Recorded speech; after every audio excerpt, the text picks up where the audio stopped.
Welcome, and thank you for joining me for some light reading. If you enjoy this video, please leave a like and a comment.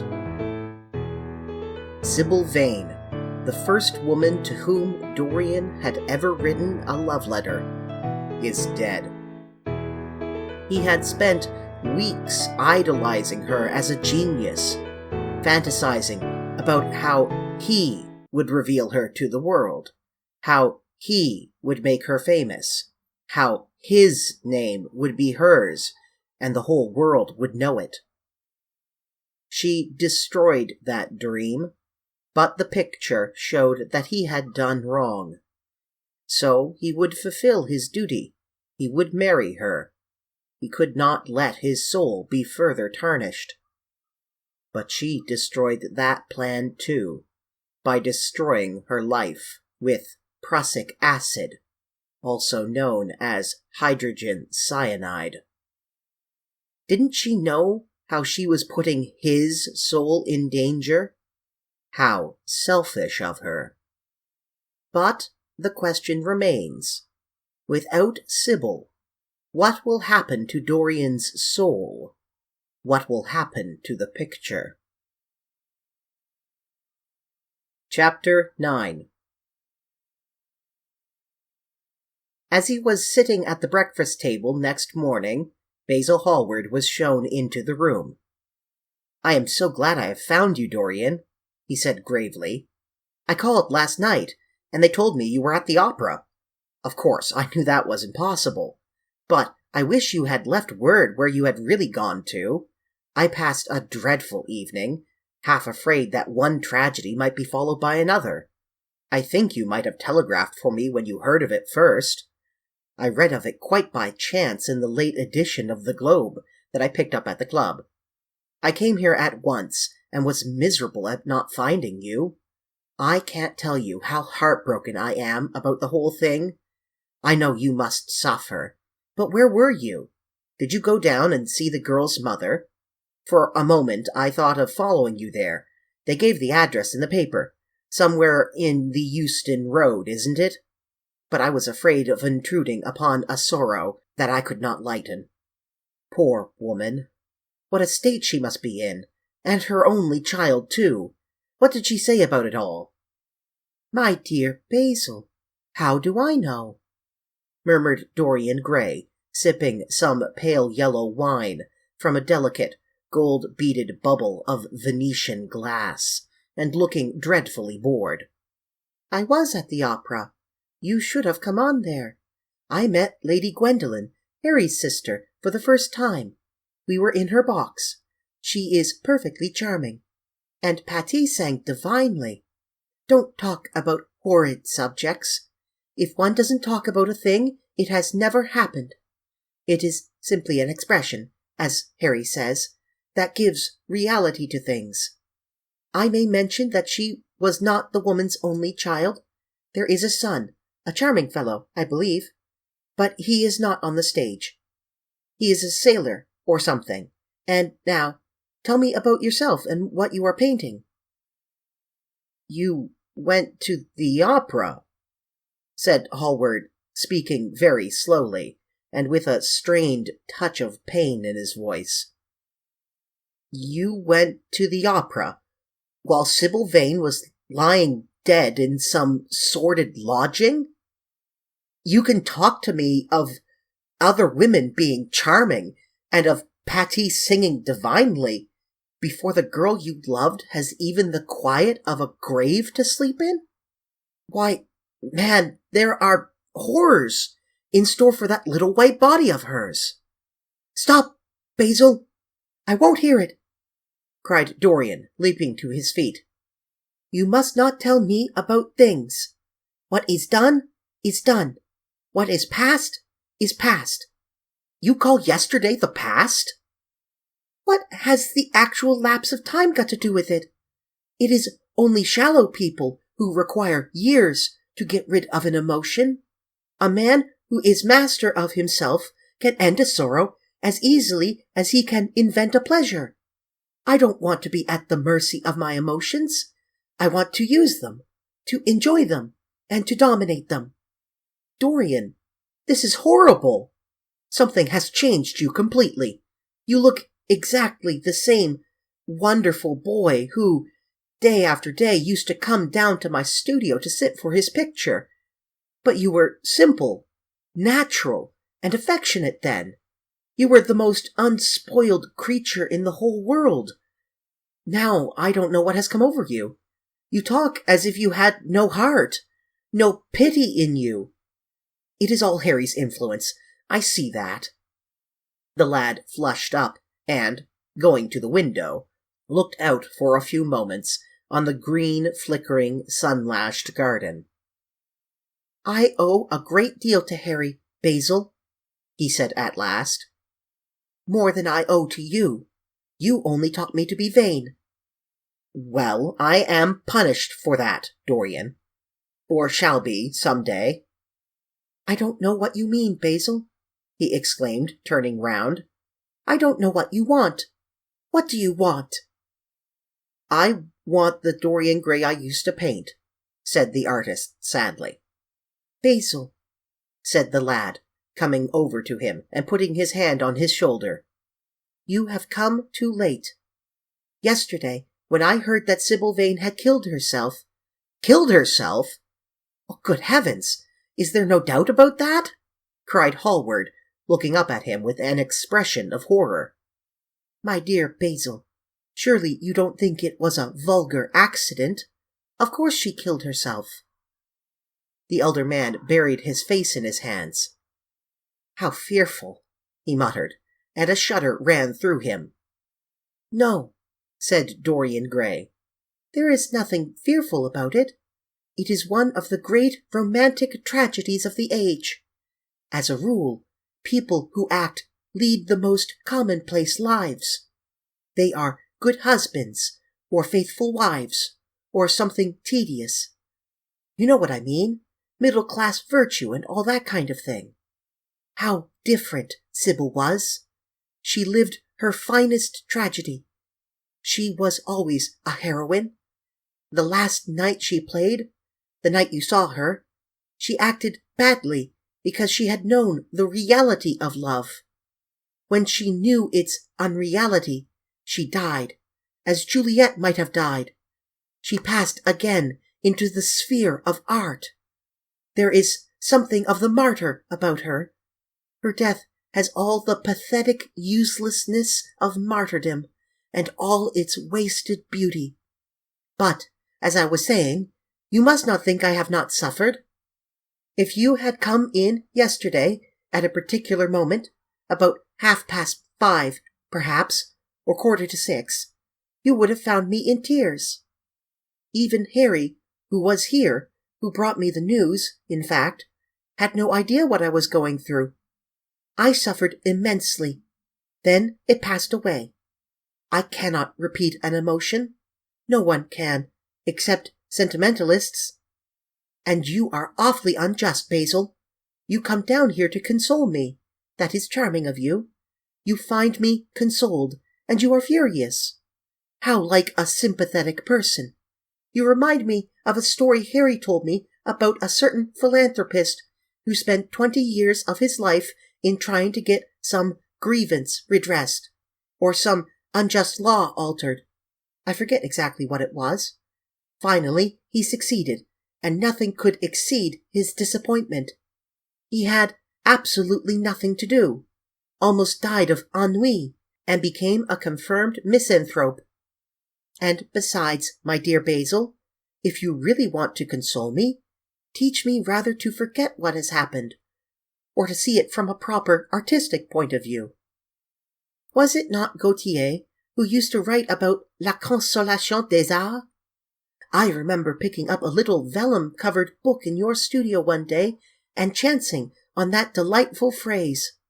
Well, I am not like that young man you told me of when we were down at Marlow together. The young man who used to say that yellow satin could console one for all the miseries of life. I love beautiful things that one can touch and handle. Old brocades, green bronzes, lacquer work, carved ivories, exquisite surroundings, luxury, pomp. There is much to be got from all these, but the artistic temperament that they create, or at any rate reveal, is still more to me. To become the spectator of one's own life, as Harry says, is to escape the suffering of life. I know you are surprised at my talking to you like this. You have not realized how I have developed. I was a schoolboy when you knew me. I am a man now. I have new passions, new thoughts, new ideas. I am different, but you must not like me less. I am changed, but you must always be my friend. Of course, I am very fond of Harry, but I know that you are better than he is. You are not stronger. You are too much afraid of life, but you are better. And how happy we used to be together. Don't leave me, Basil, and don't quarrel with me. I am what I am. There is nothing more to be said. The painter felt strangely moved. The lad was infinitely dear to him, and his personality had been the great turning point in his art. He could not bear the idea of reproaching him any more. After all, his indifference was probably merely a mood that would pass away. There was so much in him that was good, so much in him that was noble. "Well, Dorian," he said at length with a sad smile, "I won't speak to you again about this horrible thing after today. I only trust your name won't be mentioned in connection with it. The inquest is to take place this afternoon. Have they summoned you?" Dorian shook his head, and a look of annoyance passed over his face at the mention of the word inquest. There was something so crude and vulgar about everything of the kind. "They don't know my name," he answered. "But surely she did." "Only my Christian name, and that I'm quite sure she never mentioned to anyone. She told me once that they were all rather curious to learn who I was, and that she invariably told them my name was Prince Charming. It was pretty of her. You must do me a drawing of Sybil, Basil. I should like to have something more of her than the memory of a few kisses and some broken, pathetic words." "I will try and do something, Dorian, if it would please you. But you must come and sit for me yourself again. I can't go on without you. I can never sit to you again, Basil. It is impossible," he exclaimed, starting back. The painter stared at him. "My dear boy, what nonsense!" he cried. "Do you mean to say you don't like what I did of you? Where is it? Why have you pulled the screen in front of it? Let me look at it. It is the best thing I have ever done. Do take the screen away, Dorian. It is simply disgraceful of your servant hiding my work like that. I felt the room looked different as I came in." "My servant has nothing to do with it, Basil. You don't imagine I let him arrange my room for me. He settles my flowers for me sometimes, that is all. No, I did it myself. The light was too strong on the portrait." "Too strong? Surely not, my dear fellow. It is an admirable place for it. Let me see it." And Hallward walked towards the corner of the room. A cry of terror broke from Dorian Gray's lips, and he rushed between the painter and the screen. "Basil," he said, looking very pale, "you must not look at it. I don't wish you to." "Not look at my own work? You're not serious? Why shouldn't I look at it?" exclaimed Hallward, laughing. "If you try to look at it, Basil, on my word of honor, I will never speak to you again as long as I live. I am quite serious. I don't offer any explanation, and you are not to ask for any. But remember, if you touch this screen, everything is over between us." Hallward was thunderstruck. He looked at Dorian Gray in absolute amazement. He had never seen him like this before. The lad was actually pallid with rage. His hands were clenched, and the pupils of his eyes were like discs of blue fire. He was trembling all over. "Dorian!" "Don't speak!" "But what is the matter? Of course I won't look at it if you don't want me to," he said rather coldly, turning on his heel and going over towards the window. "But, really, it seems rather absurd that I shouldn't see my own work, especially as I'm going to exhibit it in Paris in the autumn. I shall probably have to give it another coat of varnish before that, so I must see it some day, and why not today?" "To exhibit it? You want to exhibit it?" exclaimed Dorian, a strange sense of terror creeping over him. Was the world going to be shown his secret? Were people to gape at the mystery of his life? That was impossible. Something, he did not know what, had to be done at once. "Yes, I don't suppose you will object to that.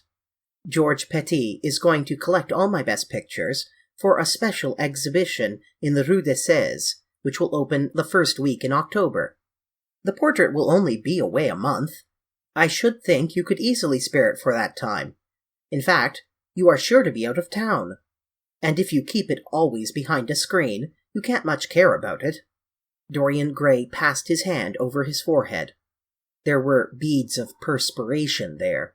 He felt that he was on the brink of a horrible danger.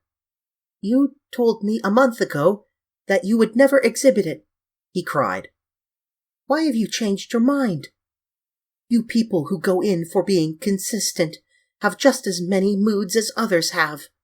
The only difference is that your moods are rather meaningless. You can't have forgotten that you assured me, most solemnly, that nothing in the world would induce you to send it to any exhibition. You told Harry exactly the same thing." He stopped suddenly, and a gleam of light came into his eyes. He remembered that Lord Henry had said to him once, half seriously and half in jest, "If you want to have a strange quarter of an hour, get Basil to tell you why he won't exhibit your picture." He told me why he wouldn't, and it was a revelation to me. Yes, perhaps Basil, too, had his secret. He would ask him and try. "Basil," he said, coming over quite close and looking him straight in the face, "we have each of us a secret. Let me know yours, and I shall tell you mine. What was your reason for refusing to exhibit my picture?" The painter shuddered in spite of himself. "Dorian, if I told you, you might like me less than you do, and you would certainly laugh at me. I could not bear your doing either of those two things. If you wish me never to look at your picture again, I am content. I have always you to look at. If you wish the best work I have ever done to be hidden from the world, I am satisfied. Your friendship is dearer to me than any fame or reputation." "No, Basil, you must tell me," insisted Dorian Gray. "I think I have the right to know." His feeling of terror had passed away, and curiosity had taken its place. He was determined to find out Basil Hallward's mystery. "Let us sit down, Dorian," said the painter, looking troubled. "Let us sit down, and just answer me one question. Have you noticed in the picture something curious? Something that probably at first did not strike you, but that revealed itself to you suddenly?" "Basil!" cried the lad, clutching the arms of his chair with trembling hands and gazing at him with wild, startled eyes. "I see you did. Don't speak. Wait till you hear what I have to say, Dorian. From the moment I met you, your personality had the most extraordinary influence over me. I was dominated, soul, brain, and power, by you. You became to me the visible incarnation of that unseen ideal whose memory haunts us artists like an exquisite dream. I worshipped you. I grew jealous of everyone to whom you spoke. I wanted to have you all to myself. I was only happy when I was with you. When you were away from me, you were still present in my art. Of course, I never let you know anything about this. It would have been impossible. You would not have understood it. I hardly understood it myself. I only knew that I had seen perfection face to face, and that the world had become wonderful to my eyes. Too wonderful, perhaps, for in such mad worships there is peril, the peril of losing them, no less than the peril of keeping them. Weeks and weeks went on, and I grew more and more absorbed in you. Then came a new development. I had drawn you as Paris, in dainty armor, and as Adonis with huntsman's cloak and polished boar spear. Crowned with heavy lotus blossoms, you had sat on the prow of Adrian's barge, gazing across the green turbid Nile. You had leaned over the still pool of some Greek woodland, and seen in the water's silent silver the marvel of your own face. And it had all been what art should be, unconscious, ideal, and remote. One day, a fatal day I sometimes think, I determined to paint a wonderful portrait of you as you actually are, not in the costume of dead ages, but in your own dress and in your own time. Whether it was the realism of the method or the mere wonder of your personality, thus directly presented to me without mist or veil, I cannot tell. But I know that as I worked at it, every flake and film of color seemed to me to reveal my secret. I grew afraid that others would know of my idolatry.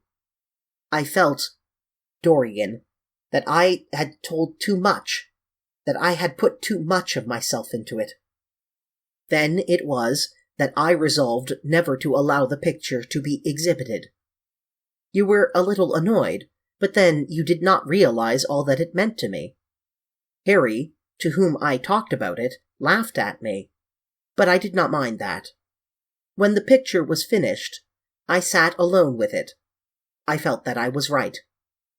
Well, after a few days the thing left my studio, and as soon as I had got rid of the intolerable fascination of its presence, it seemed to me that I had been foolish in imagining that I had seen anything in it, more than that you were extremely good-looking and that I could paint.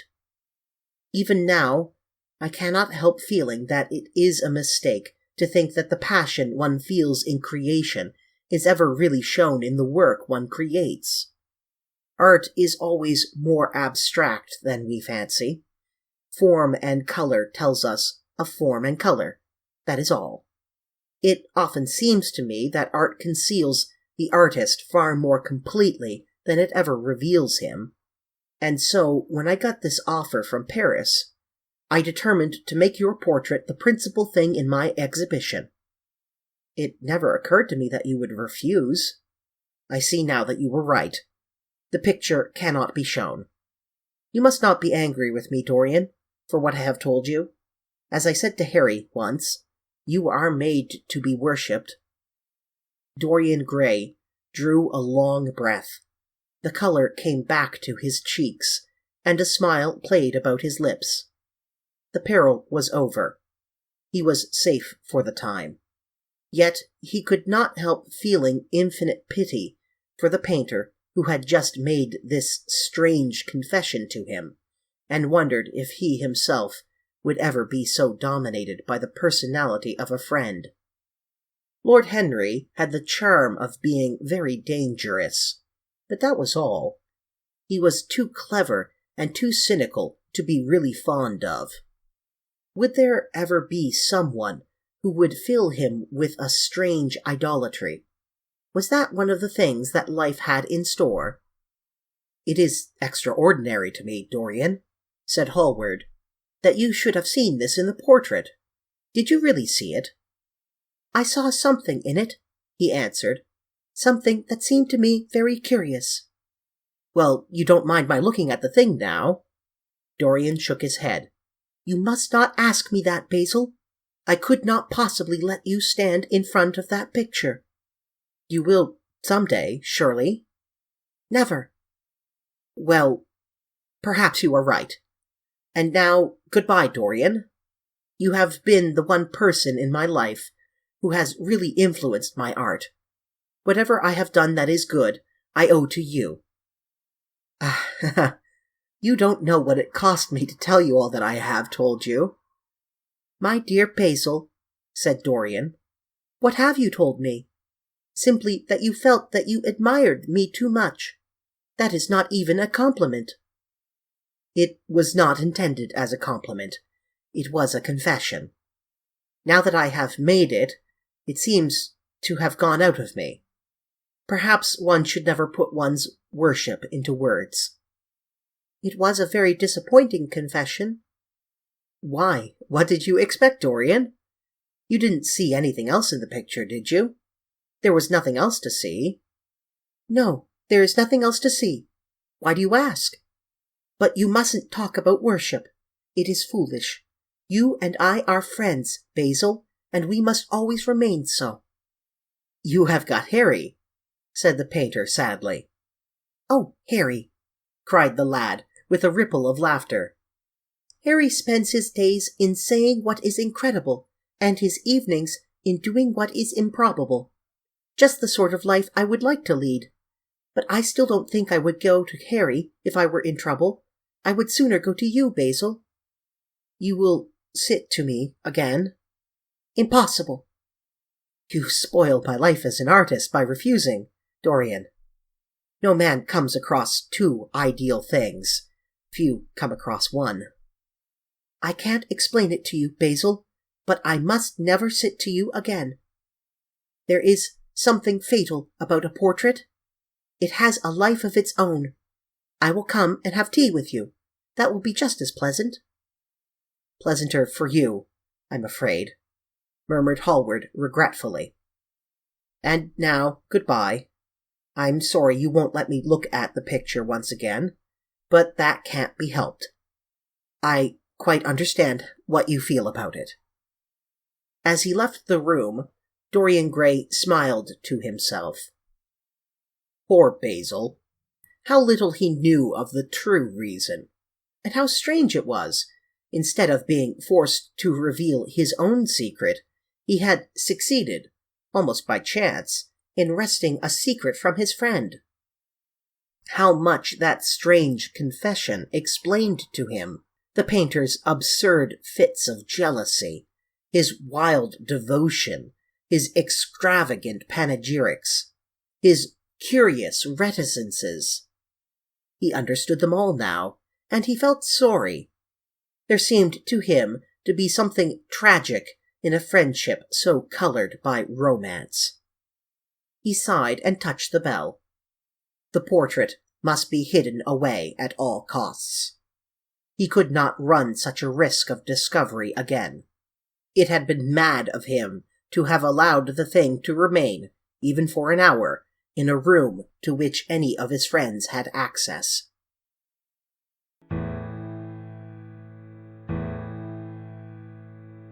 If you've enjoyed this light reading, please like the video and leave a comment. And until next time, may light shine upon your path.